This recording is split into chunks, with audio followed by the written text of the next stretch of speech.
Então, o Novo Testamento, Jesus e os apóstolos. Basicamente, essa é a nossa temática de hoje. Vamos ver se a gente consegue terminar. O conteúdo é um pouco mais extenso, mas se não der, a gente divide em 2 ou em 3 aulas sem problema nenhum. Vamos lá. Primeira coisa. As Sagradas Escrituras, tá? Eu tenho aqui minha Bíblia de zíper, é uma só, tá? Ela tem o Novo Testamento e o Antigo Testamento e o Novo Testamento, como eu disse para vocês na aula passada, no encontro passado. Existe uma correlação fortíssima entre o Antigo e o Novo Testamento. Na perspectiva da unidade das Escrituras em Cristo, tanto os teólogos como os pastores necessitam de estar conscientes das relações entre o Antigo e o Novo Testamento. O que seriam os teólogos e os pastores? Teólogos são aqueles que pensam a fé. Pastores são aqueles que pregam a fé. Então, a diferença entre a intelectualidade, tá? A intelectualidade formadora da igreja, e a pastoral da igreja. Tá? Não que essas duas coisas não possam caminhar juntas, tá? Intelectualidade e pastoral. Podem caminhar juntas. É interessante que essa semana eu dei uma palestra, infelizmente não foi gravada, sobre a diferença dos pontificados de João Paulo II, de Bento XVI, tá? E fazendo uma pequena análise do pontificado de Francisco, que ainda é muito recente. Então, não se pode fazer uma análise de um pontificado ainda muito recente. Ainda. A gente faz uma análise do pontificado do Bento XVI nos seus 3 primeiros anos, mostrando como que cada papa tem uma perspectiva teológica e uma perspectiva pastoral. O que é a pastoral? Você pegar isso aqui e colocar a serviço. Pegar isso aqui e colocar no trabalho pastoral verdadeiramente. E o teólogo vai pensar a teologia. Um pouco do que a gente tem visto aqui nas aulas. Então, um pouco, não apenas a fé, mas a análise da fé. Isso é interessante. De repente, você tem visto coisas que talvez você nunca viu em palestras que você participou na igreja. Acho que o pessoal de São José voltou à luz. Eles estão entrando agora. Coisas que talvez você nunca viu no âmbito pastoral, porque a gente também está no campo das análises, tá? Então, em primeiro lugar, é evidente que o próprio Novo Testamento reconhece o Antigo como palavra de Deus e, por conseguinte, admite a autoridade das Sagradas Escrituras do povo judeu. Isso é claro, público e notório em todo o Novo Testamento. O Novo Testamento, o tempo inteiro, vai fazer referências ao Antigo. Jesus faz isso nas suas passagens, nas suas parábolas. Os apóstolos fazem isso em suas pregações, como Pedro, como Tiago, como João. E nenhum faz melhor isso, porque era um rabi, era um mestre em escritura, do que São Paulo. São Paulo, nas suas 14 cartas, se podemos contar também a carta aos Hebreus, que não é de Paulo, é de uma corrente paulina, ele vai fazer centenas de menções ao Antigo Testamento. Tá? E é muito interessante, como eu disse para vocês, eu estou escrevendo um textinho sobre Paulo, e eu já estou no penúltimo tópico do querigma, que é o Espírito Santo, e é muito interessante o entendimento que Paulo tem do Espírito Santo no Antigo Testamento, e depois, à luz do Novo, o que ele faz. É muito interessante. É bem bacana. Vamos avançar. Além disso, afirmamos que Jesus de Nazaré foi um judeu e a Terra Santa é a terra-mãe da igreja. Então, nós temos uma herança, sim, veterotestamentária. Nós temos como pais da fé os judeus. É interessante que depois do Vaticano II, na oração pelas nações, na Sexta-feira Santa, nós rezamos pelos judeus. Essa oração foi alterada ao longo dos séculos, tá? Ela tinha, no início dos séculos, a partir do século 6, 7, ela não que era antissemita, tá? Não que era preconceituosa com o judeu, mas era mais ou menos assim: rezemos pela conversão dos judeus ao Messias verdadeiro. Então, um pouco de alfinetada. No Vaticano II, essa oração foi alterada, tá? Na reforma litúrgica, e nós agradecemos a Deus pela vida dos judeus, porque eles foram os primeiros a acreditar na revelação divina. Claro, não acreditam em Jesus como Messias. Eles estão esperando o Messias, o Salvador, aquele que vai restaurar o reino de Israel, aquele que vai elevar a glória do reinado de Davi e Salomão, até essa data, hoje, essa hora. Tá? Eles não acreditam em Jesus. Eu fico muito espantado, às vezes, com algumas correntes neopentecostais que colocam bandeiras de Israel, ou eu já vi gente fazendo tatuagem cristã, com símbolos de Israel, sendo que eles consideram Jesus um falso rabi. Tá? Vamos lá. Terra-mãe da igreja. A raiz do cristianismo encontra-se no Antigo Testamento e sempre nutre dessa raiz. Então, o Antigo Testamento é a cerne também do Novo, porque ali a gente vai ter a Torá, os 10 mandamentos, o Decálogo, tá? Então, a igreja bebe também do Antigo Testamento. Por isso, a sã doutrina cristã sempre recusou qualquer forma emergente de marcionismo. O que é marcionismo? Era uma heresia, eu falei isso para vocês lá nas primeiras aulas, falando de Antigo Testamento. Era uma heresia que dizia que o Antigo Testamento não era a palavra de Deus, verdadeiramente. Tá? Era a palavra de Deus voltada aos judeus, que não era a palavra para o cristão, que tem diversos modos a contrapor entre si o Antigo e o Novo Testamento. Não se contrapõe. Como eu disse lá nas nossas primeiras aulas. Só um minutinho.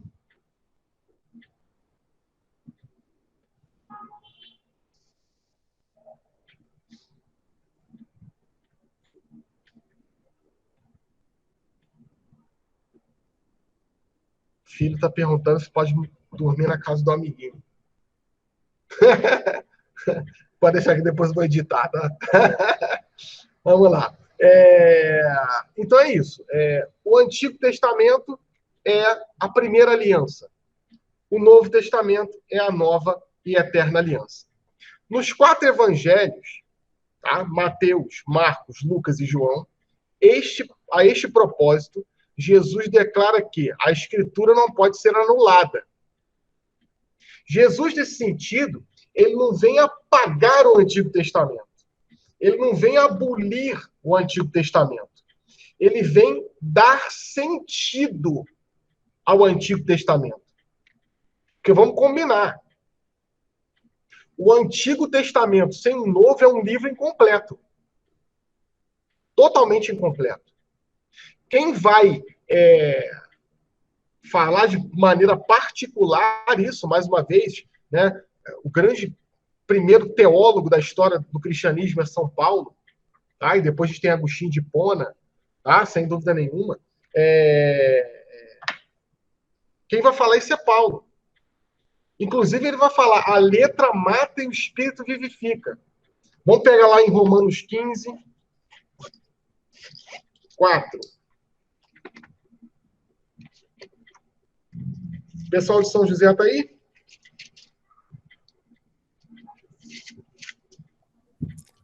Oi, Bruno, boa noite. Tudo bem, Manu? Acabou a luz aí também? Acabou, estou no escuro aqui. Estou no 3G. Vamos ver quanto vai durar. Ainda não voltou a luz? Não. Caramba. Já está sem luz aqui há umas 2 horas. Aqui ficou uns 40 minutos. Vamos lá.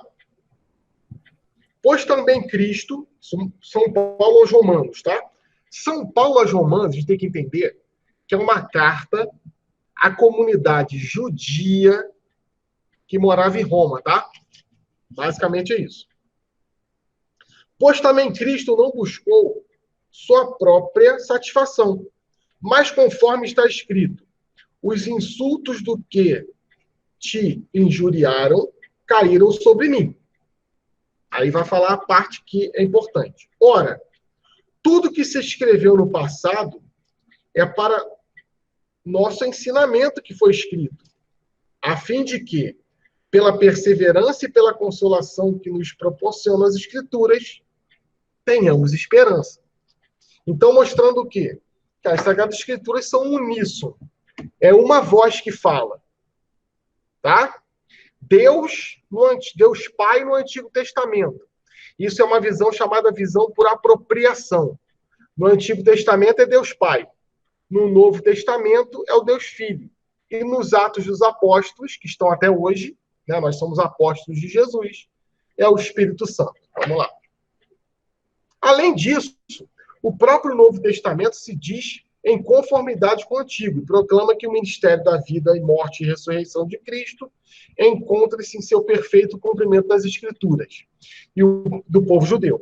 Mas é preciso notar que o conceito de cumprimento das Escrituras é complexo, porque comporta uma tríplice dimensão e um aspecto fundamental de. Essa é a chave de leitura para a gente entender o Novo Testamento. Ok? Aspecto fundamental de continuidade, ruptura, cumprimento e superação.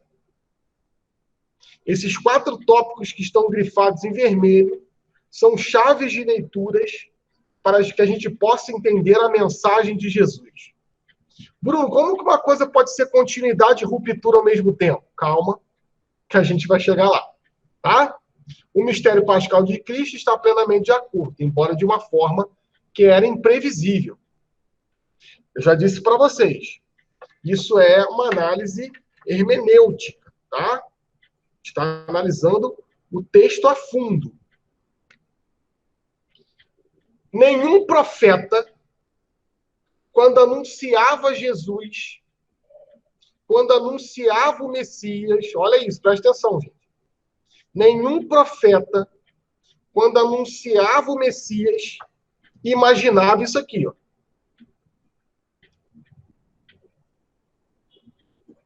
Nenhum. Isso é sensacional. Por quê? Porque o Messias judeu jamais seria crucificado. Entende? O Messias judeu seria um rei basileus, um sacerdote. Entende? Por isso que os judeus perseguiam o cristianismo. Por isso que Paulo perseguiu o cristianismo, porque para ele, qual era a maior prova que Jesus não era o Messias? Ele foi crucificado. Se você pegar o livro de Deuteronômio, está lá escrito: maldito é o homem que é suspenso entre o céu e a terra. A crucifixão. Como que um homem que foi amaldiçoado por Deus através da cruz pode ser o Messias? Então, nesse sentido, é a superação. Tá? Ó, o mistério pascal de Cristo está plenamente de acordo, embora de uma forma que era imprevisível. Com as profecias e aspectos prefigurativos das Escrituras, mas apresenta evidentes aspectos de continuidade relativamente às instituições do Antigo Testamento, as instituições do Antigo Testamento. Por exemplo, Jesus vai cumprir totalmente as Escrituras. Isso é o processo de continuidade. Mas ele supera. Ele vai além. Tá? Vamos lá, os livros do Novo Testamento. Se existe diferença, deixa eu dar acesso aqui para alguém. Se existe diferença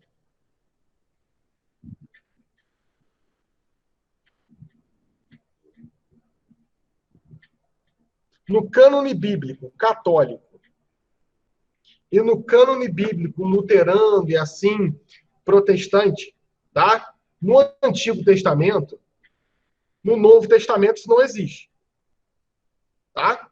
Inclusive tem Bíblias protestantes que são Bíblias de altíssima qualidade, no Novo Testamento especificamente, tá? Vale a pena ter para consultar, mas para quem estuda a Bíblia. Então a Bíblia no Novo Testamento, tanto de católicos como de protestantes, são idênticas. Ok? Todo mundo aqui conhece os Gedeões Internacionais, não conhece? Se você não conhece, você com certeza tem uma Bíblia que eles deram. Aquelas biblinhas azuis, pequenininhas, que tem os Salmos, os Provérbios, essa aí mesmo, mal. Os Salmos, os Provérbios e o Novo Testamento. Tá? Essa Bíblia é uma Bíblia de João Ferreira de Almeida. João Ferreira de Almeida que é um padre. Tá? Então, no Novo Testamento, o cânone bíblico é idêntico. Ah, Bruno, mas pode ter alguma coisa de interpretação? Pode. Lógico. Tá? Então, a gente tem os primeiros 4 livros da Bíblia são os evangelhos. Mateus, Marcos, Lucas e João. Às vezes as pessoas me perguntam assim, Bruno, a igreja escolheu os livros que ela quis e colocou no cânone bíblico. Foi assim? Foi. Mas teve um critério. A gente vai explicar esse critério mais tarde. Tá? Não foi unido. Não jogou pro alto, igual às vezes eu corrijo prova, né, irmão? Um monte de prova do ensino fundamental, do ensino médio. Aí eu boto a mesa, a cadeira e o chão. O que cai em cima da mesa é um valor. O que cai na cadeira é outro valor. O que cai no chão é outro. Não foi assim que eles escolheram os evangelhos, tá? Teve um critério. Então a gente tem os evangelhos, os primeiros... deixa eu botar aqui. Os primeiros 3 evangelhos aqui, ó. Mateus, Marcos e Lucas. Esses evangelhos são chamados evangelhos. Deixa eu escrever aqui para vocês não esquecerem. São chamados evangelhos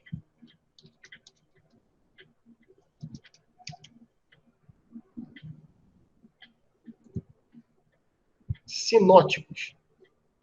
Tá? O que significa evangelho sinótico? Evangelho igual. Tá? Eles são iguais. Totalmente iguais. Tá?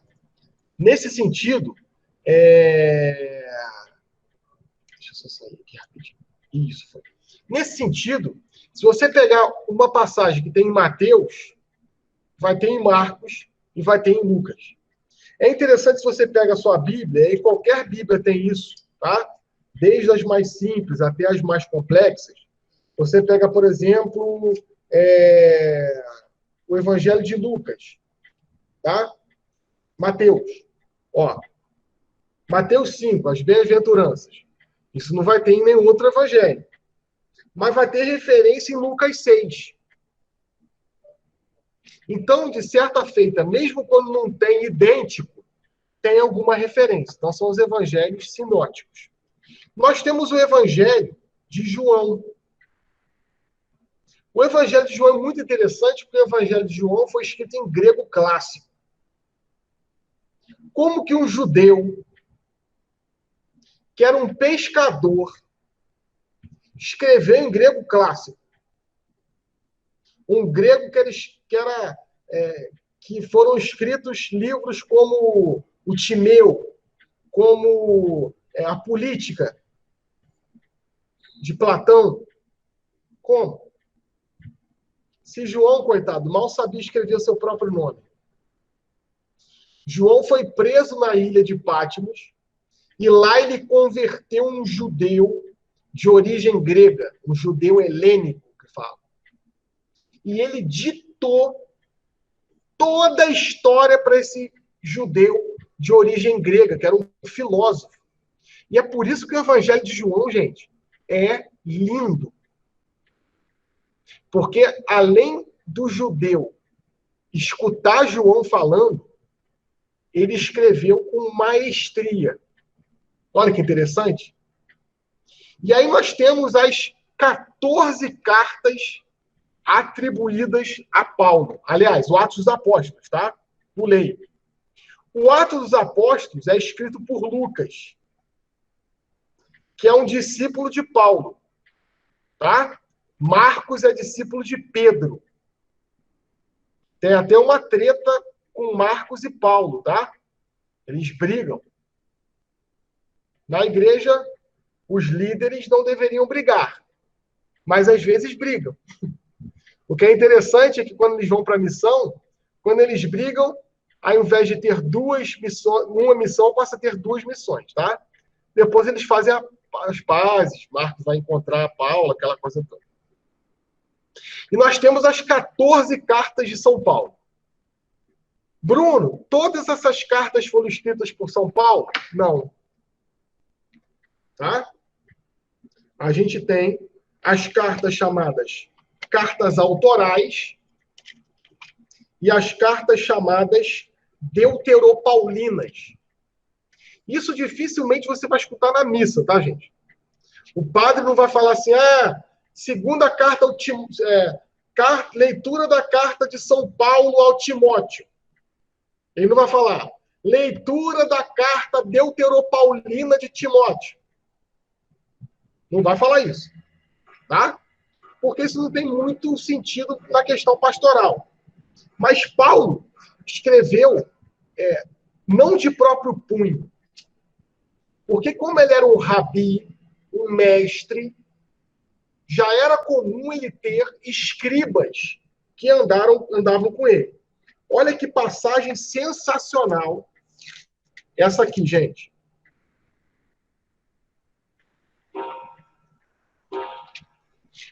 Deixa eu achar aqui rapidinho.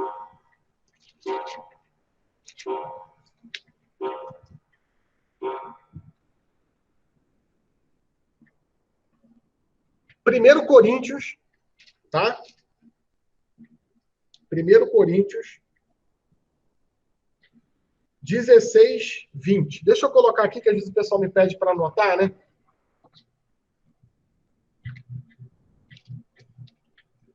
Primeiro Coríntios 16, 20 e 21.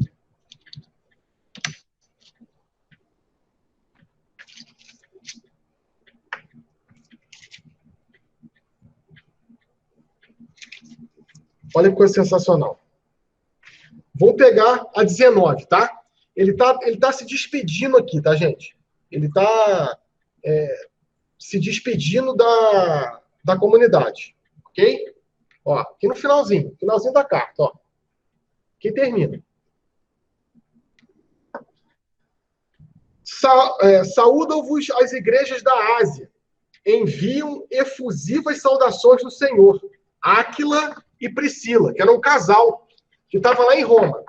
Tá? Estava na Ásia, mas depois vai para Roma. Com a igreja que se reuniu na casa deles. Saúdo-vos todos os irmãos. Saudai-vos uns aos outros com um ósculo santo, com um beijo santo. Olha o 21. A saudação é do meu próprio punho. 2 pontos, Paulo. Olha que coisa sensacional. O que significa? Significa que ele ditou a carta inteira e no final ele falou assim, não, peraí que eu vou dar um autógrafo aqui.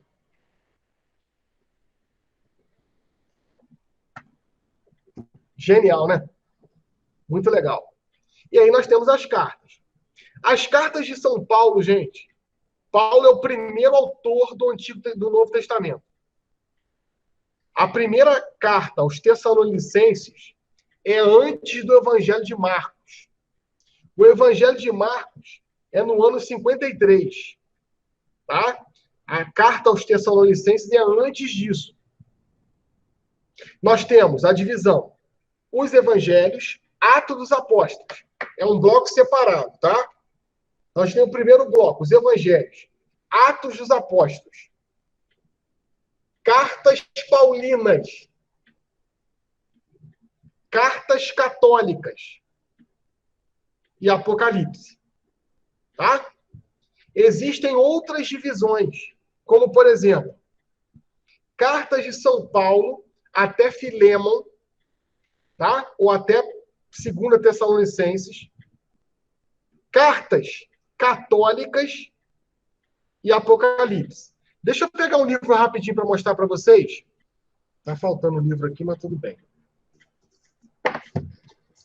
Nós temos esse aqui, ó. Cartas Paulinas, tá? Cartas Deuteropaulinas e Cartas Católicas, tá? Que vão falar aqui. Carta aos Efésios, Carta aos Colossenses, 2ª Carta aos Colossenses, 2ª Carta aos Tessalonicenses, as cartas pastorais, 1 Timóteo, Carta a Tito, 2ª Carta a Timóteo, Carta aos Hebreus. E aí entra as cartas católicas. Tiago, Pedro, 2 Pedro, Judas. Tá? E literatura joanina. Então, nesses 3 livros aqui, ó, você tem basicamente a análise do Novo Testamento. Isso aqui é uma coleção que a editora Vozes mandou para mim. Tá? Tem os livros proféticos, tem os livros sapienciais, tem os livros históricos. Está faltando o livro aqui. Deve estar ali na minha bagunça aqui. É uma coleção que vale muito a pena. Bruno, precisa comprar a coleção toda? Não, não precisa comprar. Mas é bom que você saiba que existe esse tipo de literatura na igreja, ok? Vamos lá. Tiago, Pedro, 1 e 2 Pedro, 1 e 2 João, 3 João, Judas e o Apocalipse. Vamos lá. Deixa eu ver como é que está isso aqui. O que é o cânone bíblico, tá, gente? Cânone é regra.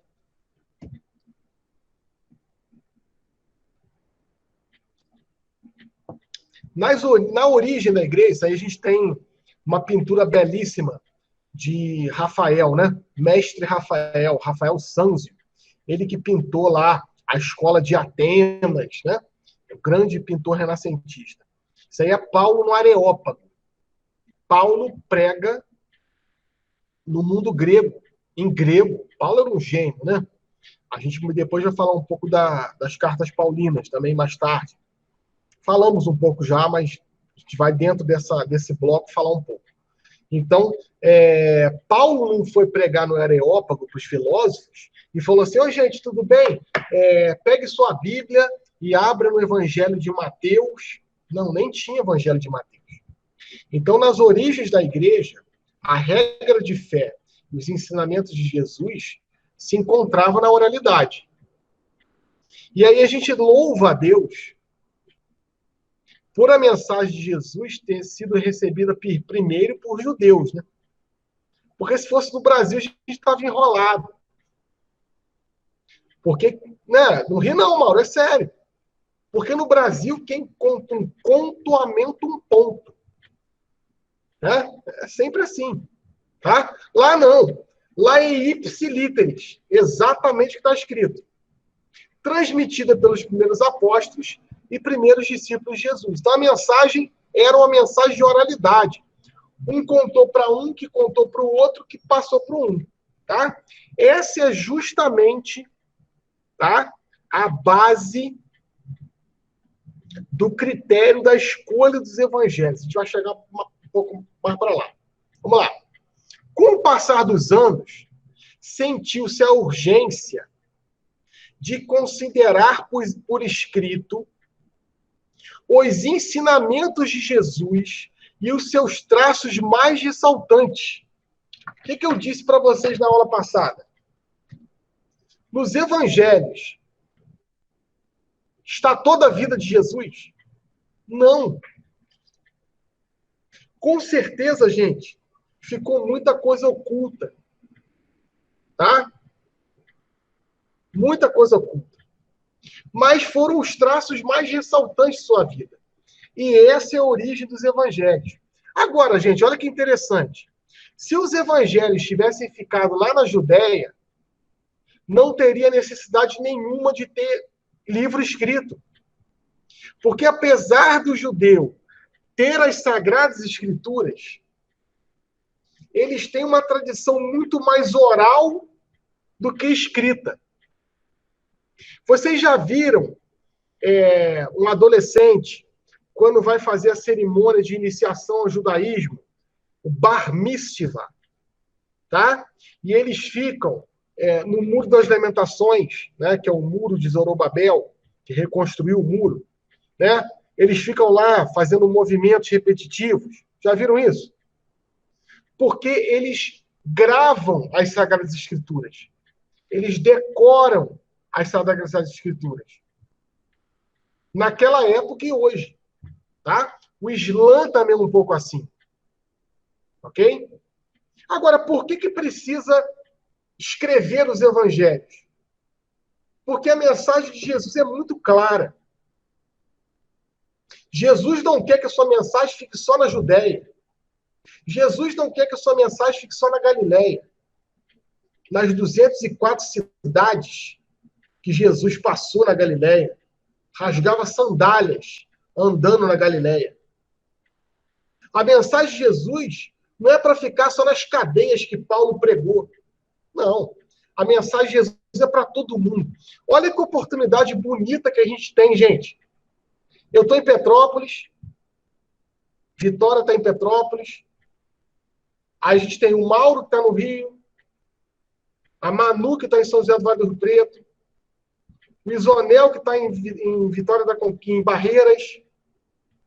Às vezes tem amigos de Vitória da Conquista que entram.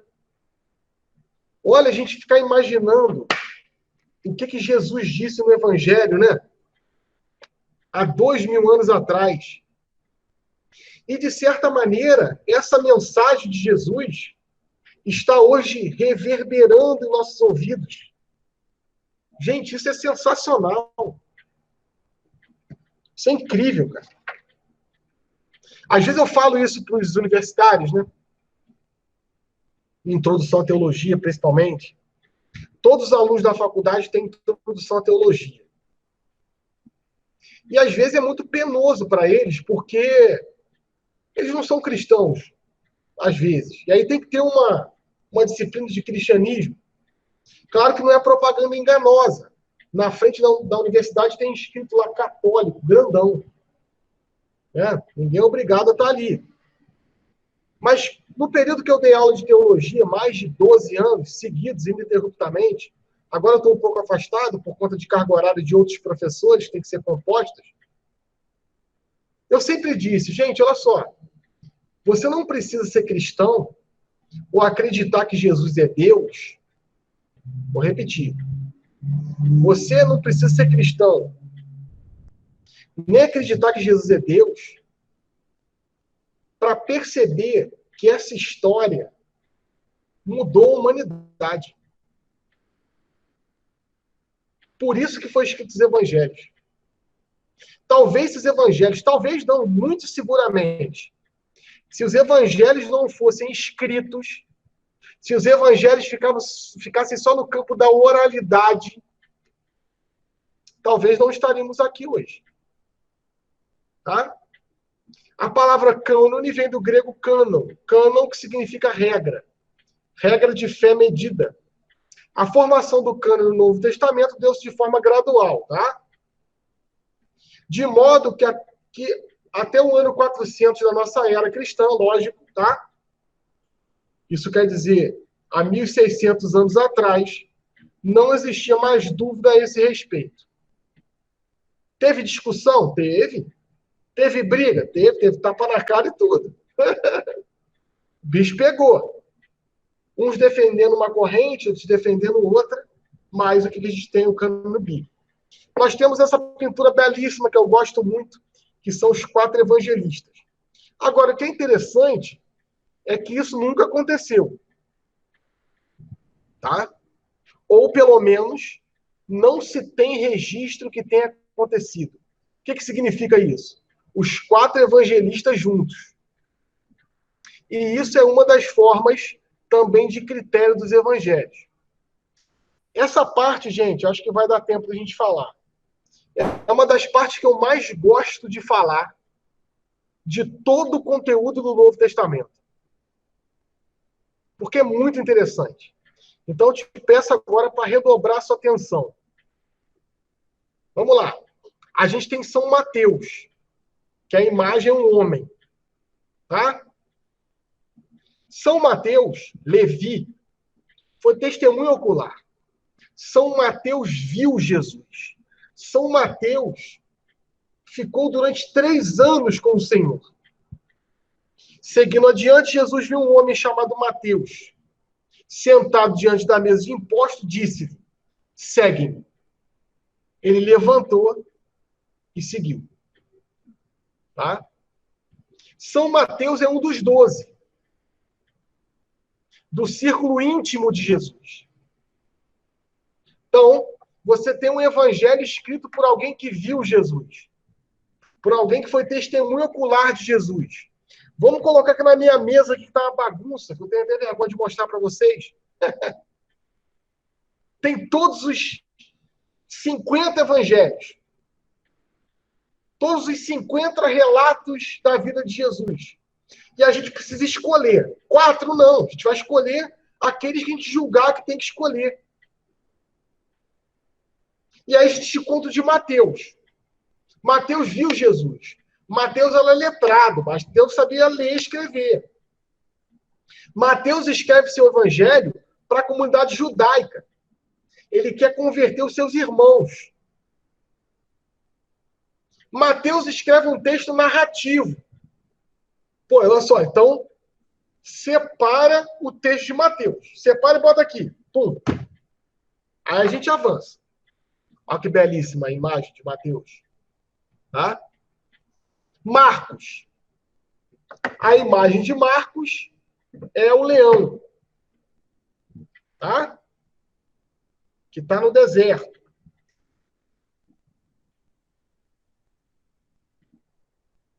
Jesus transmitiu para Pedro.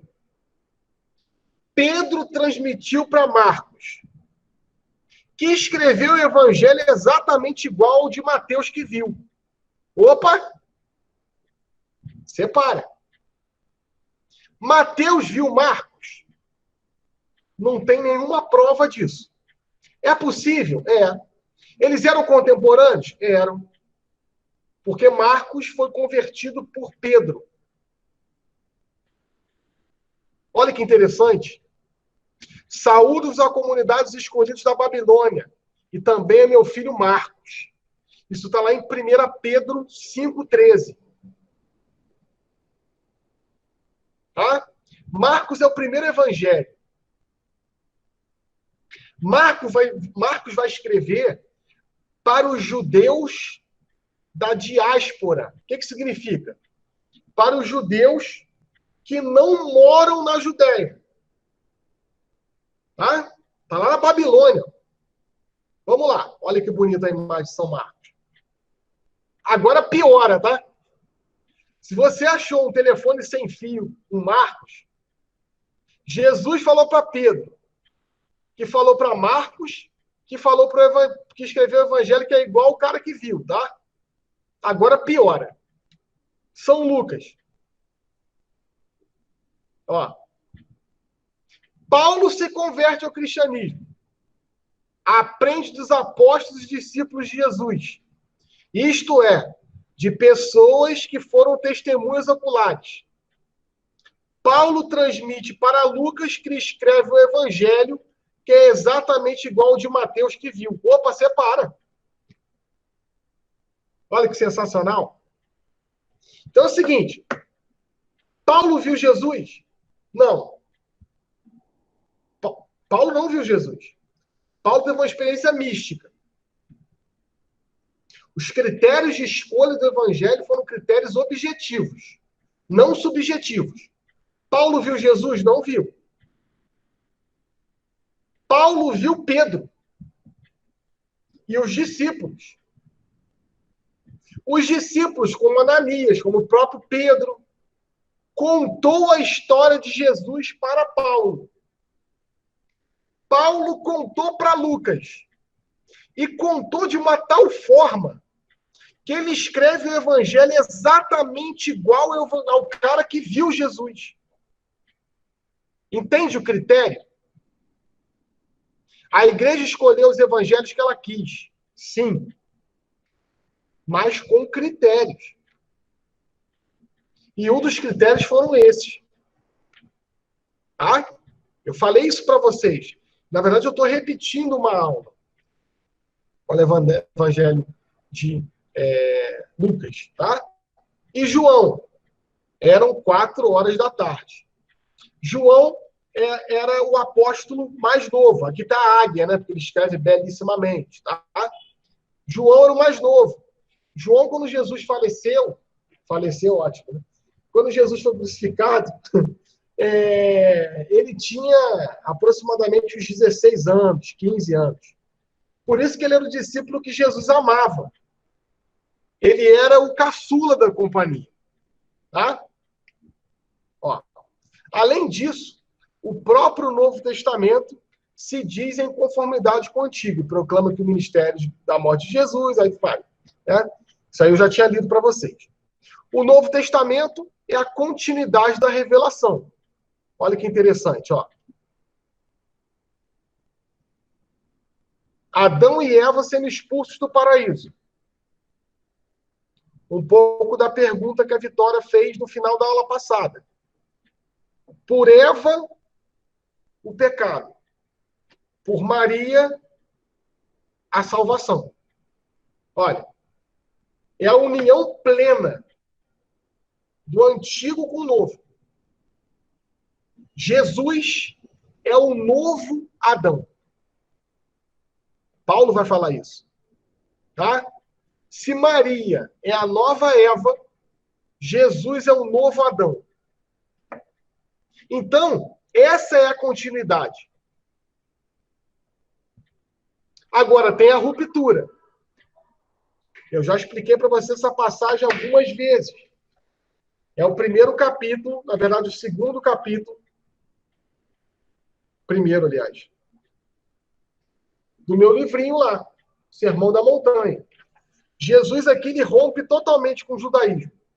Bem-aventurados os pobres, bem-aventurados os perseguidos, bem-aventurados os injustiçados, bem-aventurados os perseguidos pela justiça. O que Jesus está falando? Olha, todo mundo que o judeu fala que é maldito, para mim é bendito.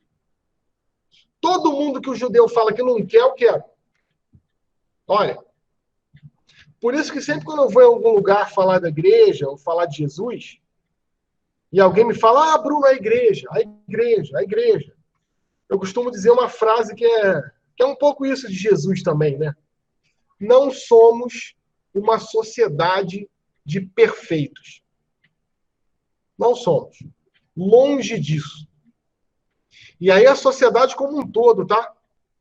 A hierarquia eclesiástica até o catecúmeno.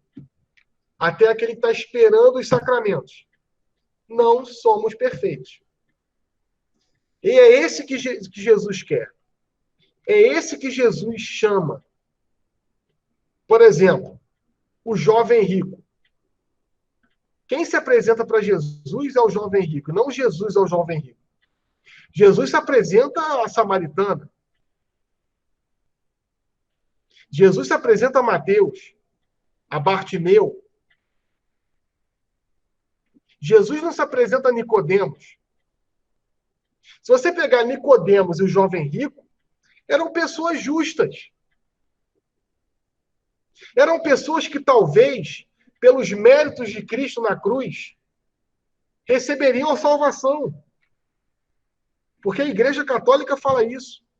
Se a pessoa seguir a razão, se a pessoa seguir a verdade, com os ditames da consciência, essa pessoa vai me preceder no reino dos céus. Nem só aquele que fala Senhor, Senhor, vai entrar no céu.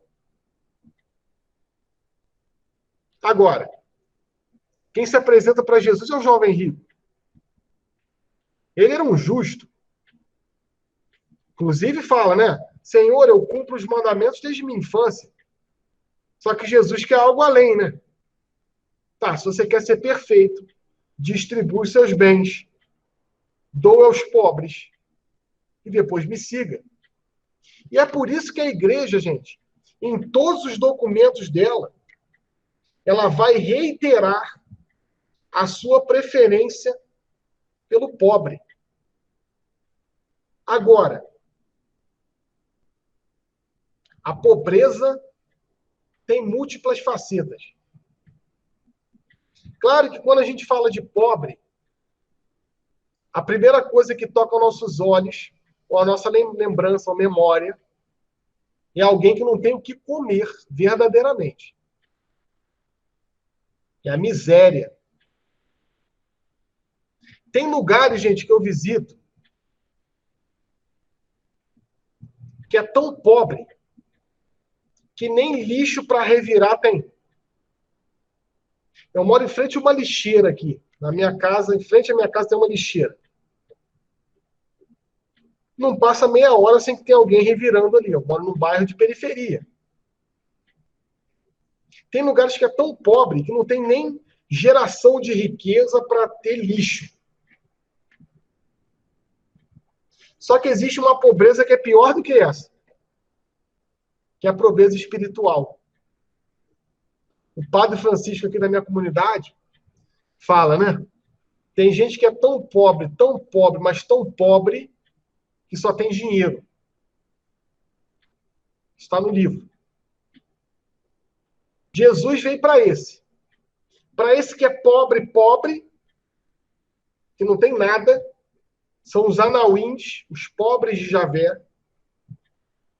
E para aquele que é abastado, mas talvez viva numa miséria muito maior do que de quem não tem pão na mesa. Essa é a ruptura. Você pegar o judeu ele vai falar que o pobre é um maldito. Jesus fala que o pobre é bem-aventurado. Por que o pobre é maldito para o judeu? Porque, para a teologia da prosperidade judaica, eu já falei isso para vocês algumas vezes, a pobreza é um sinal que a pessoa cometeu algum pecado, ou a família dela. É uma doença. O pecado gera morte, gera coisas físicas.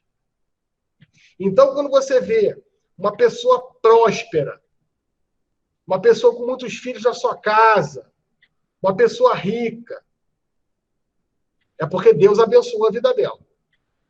Você vê um pobre, é porque ele está rezando pouco.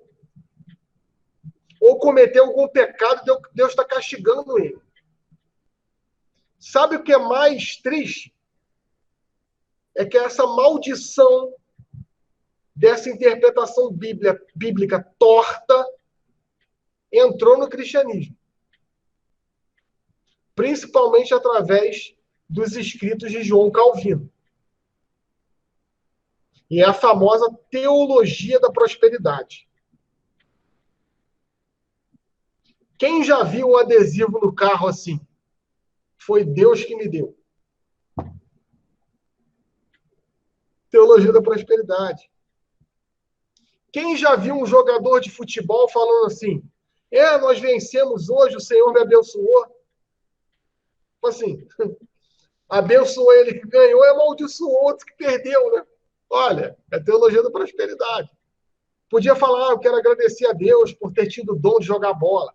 Não, ele ganhou porque Deus concedeu a vitória a ele, a derrota para o outro, porque o outro deve ser um pecador. Olha, isso tudo lendo no Antigo Testamento você consegue perceber. Então Jesus, ele rompe com isso. Quebra essa lógica. Tá? E a superação. O Novo Testamento supera. Por quê? Porque é um Deus assim, ó. É um Deus que vai resgatar lá no abismo é um Deus que morre crucificado para salvar. Olha, a vitória é na cruz. Gente, isso é tão contraditório, né? A morte é uma vitória. A cruz é uma vitória. A humilhação de Jesus é uma vitória. Olha, não é contraditório? E por isso que supera o Antigo Testamento. Apesar de o Antigo Testamento ter falado isso muito, você pega os textos de Isaías, é basicamente isso, olha. Ele levará sobre si todas as nossas iniquidades, o castigo que vai nos salvar vai pesar sobre ele. Olha essa passagem. O castigo que nos salva pesou sobre ele. O que é um castigo que salva, gente? É o seguinte, olha, você não vai ser condenado à morte, não. Você vai ser castigado. Só quem vai receber a pena é outra pessoa. Olha a lógica. Eu, às vezes, coloco meu filho de castigo. É saudável. Tá? Qual que é o castigo que ele mais detesta? Quem intui aí? Quem pode intuir o castigo que ele mais detesta? Deixar ele sem jogo. Sem um jogo PlayStation. Exatamente. Tirar o celular. Ele já ficou também sem celular. Tira o videogame e o celular. Mas videogame é o pior. Videogame, quando tira, ele deita no chão. Pedindo, pelo amor de Deus, não, pai, desculpa. Ó. Castigo. Agora, é um castigo que, de certa forma, impede dele perder o videogame. Porque eu ameaço, olha só. Você vai ficar de castigo 2 dias sem videogame. Ah, não, pai, então tá. Quer ficar sem o castigo? Você fica sem o castigo, mas perde o videogame. Olha. E aí, como ele sabe que eu sou firme, ele fala, não, tá bom, pai. 2 dias tá ótimo. Porque ele sabe que se ele cumprir 2 dias o castigo, ele recebe o videogame de volta. O castigo que nos salva, quem é penalizado não sou eu. Olha que coisa sensacional do cristianismo. Por isso que a superação, apesar de o Antigo Testamento ter contado isso, ter cantado isso em verso e prosa, nos Salmos, no Antigo Testamento, na tradição profética, os judeus não acreditam, tá? Eu já contei essa história para vocês do pastor. Eu vou deixar essa história para semana que vem, tá? Vou falar dos Atos dos Apóstolos, tá? Das cartas paulinas, tá? A ordem canônica, tá? A ordem cronológica. Isso aqui é muito legal, tá, gente? Isso aqui é a ordem que tá, essa parte aqui. Deixa eu botar aqui. Essa parte aqui é a ordem que está na Bíblia. Tá?